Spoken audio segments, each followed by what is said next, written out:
Back to agenda. Hema గారు, మొత్తంగా sir ప్రక్రియ తెలంగాణలో కొనసాగింది, లెక్కలు కూడా బయటకు వచ్చాయి, పార్టీలపై కొంత ప్రభావం అయితే పడబోతుంది. ఎలా చూస్తుంది ఆప్ జరిగిన సర్ ప్రక్రియను?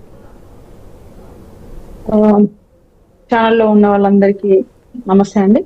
ఈరోజు సర్ ప్రక్రియ అంటేనే ఈరోజు బీజేపీ ప్రభుత్వానికి వాళ్ళకు కావాల్సినట్టుగా చేసుకోవడానికి మాత్రమే అన్నట్టుగా అది అందరికీ తెలిసిన విషయం. ఎందుకంటే ప్రతి రాష్ట్రాలలో ఎలక్షన్ జరిగినప్పుడు మొన్నటికి మొన్న చూసుకుంటే పశ్చిమ బెంగాల్లో ఎలక్షన్లప్పుడు కూడా దగ్గర 90 లక్షల ఓట్లను వచ్చేసి గాయబ్ చేయడం జరిగింది.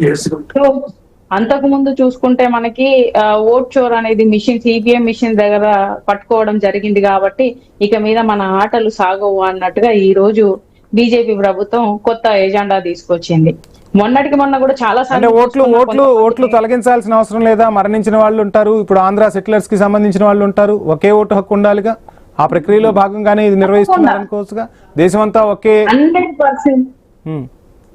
100% మీరు అన్నట్టుగా ఖచ్చితంగా వచ్చేసి మరణించే వాళ్ళు ఉంటారు, పుట్టే వాళ్ళు ఉంటారు, ఓటు హక్కు పొందే వాళ్ళు కూడా ఉంటారు. ఇది ప్రాసెస్ 100% జరుగుతుంది. ఎన్నో సంవత్సరాల నుంచి జరుగుతుంది, కొత్తగా ఏం జరగట్లేదు. ఈ బీజేపీ ప్రభుత్వం వచ్చిన తర్వాతనే మనుషులు పుడుతున్నారు, చనిపోవడం అనేది ఇది కాలేదు కదా. దగ్గర 70-80 సంవత్సరాలు 70 చిల్లర నుంచి నడుస్తూనే ఉంది. కాబట్టి దీని మీద ఒకటే మేము అడుగుతున్నాం. ఈ రోజున వచ్చేసి ఎస్ఐఆర్ అనే ప్రక్రియ ద్వారా వచ్చేసి ఏం అడుగుతున్నారు, ఇళ్లలోకి వచ్చేసి ఓట్లు దాని గురించి అడగాలి గాని ఎంతసేపటికి మీ ఇంట్లో ఏమున్నాయి, బండ్లు ఉన్నాయా, రేకులు ఉన్నాయా, డాబా ఇల్లా, లేకపోతే వచ్చేసి ఎన్ని ల్యాప్టాప్లు ఉన్నాయి, ఇవన్నీ ఓటు సంబంధానికి అసలు దీనికి అన్నిటికీ ఏమన్నా సంబంధం ఉన్నదా అనేది ఒకటి. ఇంకో విషయానికి చూస్తే ఎంతసేపటికి బీజేపీ ప్రభుత్వం ఏమంటూ ఉంటది, బంగ్లాదేశ్ లో వచ్చిర్రు, ఇక్కడ జ్వరబడ్డారు కాబట్టి ఈ రోజు ఎస్ఐఆర్ ప్రక్రియ ద్వారా చేస్తున్నారంటే ఇప్పటికీ ఎంతమంది బంగ్లాదేశీయులు గాని అవుట్ ఆఫ్ వాళ్ళు వచ్చి ఇక్కడ ఉన్నారు అనేది ఏదన్నా ఆధారాలు ఇచ్చిర్రా, ఎంత అని చెప్పేసి ఏమన్నా బయటికి చెప్పారా? ఇప్పటిదాకా దాని గురించి డేటా అనేది బయటికి చెప్పలేదు. ఇంకో విషయం, ఎస్ఐఆర్ అనే దాంట్లో అసలుకి అది ఎవరు వచ్చేసి అమలు చేశారు, ఆ ప్రక్రియ వచ్చేసి ఎవరు అమలు చేశారు అనేది ఇప్పటిదాకా ఏమైనా చెప్పారా? దాని గురించి చెప్పలేదు. ఈ రోజు బీజేపీ ప్రభుత్వానికి అనుకూలంగా ఎక్కడైతే వచ్చేసి ఓట్లు లేవో వాళ్ళ ఆపోజిషన్ పార్టీలు అనుకూలంగా ఉన్న ఓట్లని తప్పించుకుంటూ మీరు చెప్తున్నట్టుగా ఒకవేళ బీజేపీ ప్రభుత్వం మీరు చెప్పినట్టుగానే ఓట్లను తొలగించింది, అర్హులైన ఓట్లనే తొలగించింది అనుకుందాం. సో ఇందాక శేషు సార్ చెప్పినట్టుగా బీహార్లో సర్ ప్రక్రియ పూర్తి కాగానే బెంగాల్లో ఎలక్షన్స్ జరగలేదు. ఆ విధంగానే ఇక్కడ అక్కడ జరిగాయి. ఇక్కడ మనకు అంత టైం ఉంది కదా. ఇప్పుడు రాజకీయ పార్టీలు కానీ ఓటు కోల్పోయిన వాళ్ళు కానీ ఎవరైతే నిజమైన అర్హులు ఉంటారో వాళ్ళు మరలా మా ఓటు ఇలా కోల్పోయాం, మా ఓటు హక్కు కల్పించండి అని అడుగుతారు కదా. ఆ ప్రశ్న, ఆ సమయం మనకుంది కదా. ఖచ్చితంగా ఉంది, అది ఉండాలి.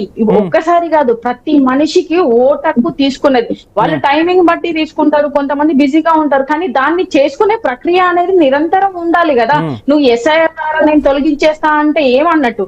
ఆ బాధ్యత ఎలక్షన్ కమిషన్ చేతిలో ఉంది, ఎలక్షన్ కమిషన్ ఉంది. అందుకే కదా ఎవరు చనిపోతున్నారు, ఎవరు వచ్చేసి ఓటు హక్కును పొందుతున్నారు, ఎంతమంది పుడుతున్నారు, జనగణన అనేది ప్రతి ఒక్కటి కావాలి. ఇప్పుడు అది చేయకుండా వచ్చేసి ఈ రోజున వచ్చేసి ఏది ఎలక్షన్ జరిగేటప్పుడు కూడా అక్కడ ఫేర్ అండ్ ఫ్రాంక్ కావాలి అని చెప్పేసి సీసీటీవీ కెమెరాలు అరేంజ్ చేయమంటే, ఇంత డెవలప్ అయిన కంట్రీ కదా, మొత్తం వచ్చేసి డెవలప్ అయింది, మేక్ ఇన్ ఇండియా టైప్ లో చెప్తున్నప్పుడు మరి ఎలక్షన్ కమిషన్ వచ్చేసి అక్కడ ఆధారాలు బయట పెట్టండి, సీసీవీ ఫుటేజ్ కెమెరాను బయట పెట్టండి అంటే అక్కడ వచ్చేసి లేడీస్ వస్తారు, గుంగడేసుకొని వస్తారు, వాళ్ళందరినీ బయటికి పెట్టాలా? ఎలా పెట్టాలి అంటే హిందువులందరూ బయటికి రావట్లేదా? ముస్లింలు బుర్కా పెట్టుకొని వస్తారు. అక్కడేమి వచ్చేసి అనవసరమైన పనులు లేకపోతే చూడకూడని పనులు అయితే జరగట్లేదు ఎలక్షన్ కమిషన్. పంజాబ్ లో కూడా వచ్చేసి మేము పోయినసారి వచ్చేసి మున్సిపల్ ఎలక్షన్లలో 100% మా పార్టీ ఫేర్ అండ్ ఫ్రాంక్ గా వచ్చేసి మొత్తం ఏంటిది ఆన్లైన్ లో కూడా మొత్తం చూపించారు కదా, ఏది సీసీటీవీ కెమెరాలు పుట్టించి పెట్టేసి ఎక్కడ ఏం జరుగుతుంది, ఎన్ని ఓట్లు వస్తున్నాయని చెప్పేసి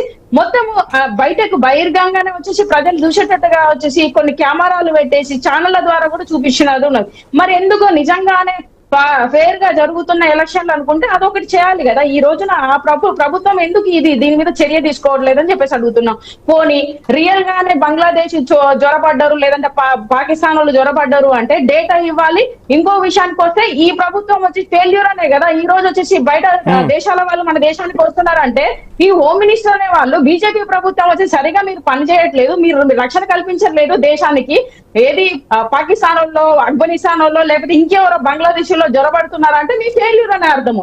ఈ రోజు వీటిని ఒప్పుకోకుండా రోజు రోజుకు ఒక కొత్త దాన్ని తీసుకొచ్చుకుంటూ వాళ్ళు ఎలా గెలవాలి అని చెప్పేసి మాకు ఓటు జనాలకు ఏంటిది వాళ్ళ ట్యాక్స్లకి వాళ్ళకి నిజంగానే డెవలప్మెంట్ గాని నిజంగానే అభివృద్ధి గాని ఇవన్నీ చేస్తుంటే ఖచ్చితంగా వచ్చేసి ప్రజలు ఓట్లేస్తారు. ఎందుకు వచ్చేసి గత ప్రభుత్వాలకు వచ్చేసి మళ్ళీ ఎంచుకుంటూ వచ్చారు. ఈ 13 సంవత్సరాలలో ఏమి అబద్ధాలు చెప్పుకుంటా ఏమేం చేసుకుంటూ వచ్చారు. చిన్న పిల్లగాన్ని అడిగినా కూడా ఓట్ చోర్ నేనెవరో తెలుసా అని ప్రధానమంత్రి అడిగిన నువ్వు ఒక ఓట్ చోర్ హేమ గారు మీ క్వశ్చన్స్ ఆన్సర్ తీసుకుంటా. జరుగుతుంది.